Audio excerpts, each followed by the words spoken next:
એક બાદ વાત કરીએ ઉત્તરાયણના પર્વ પર હાર્દિક પટેલ અને જિગ્નેશ મેવાણીએ એક સાથે ઉજવણી કરી। નિખિલ સવાણી સહિત પરિવારજનો અને કાર્યકર્તાઓ પણ એક સાથે મળી ધાબા પર પતંગ ઉડાવવાની મજા માણી।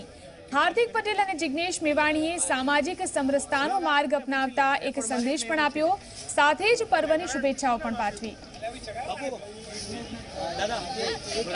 तो आप सबने मकर संक्रांति हार्दिक शुभकामना पाठवू।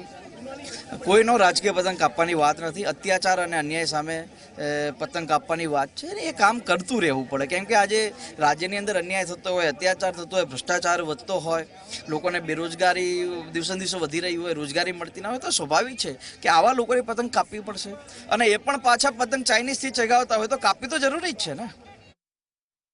पॉलिटिकल कोई मेसेज आपवा नथी मांगता, खाली एक तो मैत्रीनो संदेश आपवा मांगे छे। अने हूँ आज अमदावाद हतो, हार्दिक पण शेड्यूल अमदावादनुं हतुं એટલે અમે લોકોએ નક્કી કર્યું કે જોડે સેલિબ્રેટ કરી મારા ધાબા ઉપર ઉભા રહીને જરા પતંગ ચગાવીએ, બાને મળીએ, મુલાકાત થાય, વાત થાય। બીજું આમાં પોલિટિકલ કોઈ વસ્તુ નથી, પણ એટલું નક્કી કે અમે બંને સાથે રહીશું તો સાહેબને પતંગ 100% કપાશે।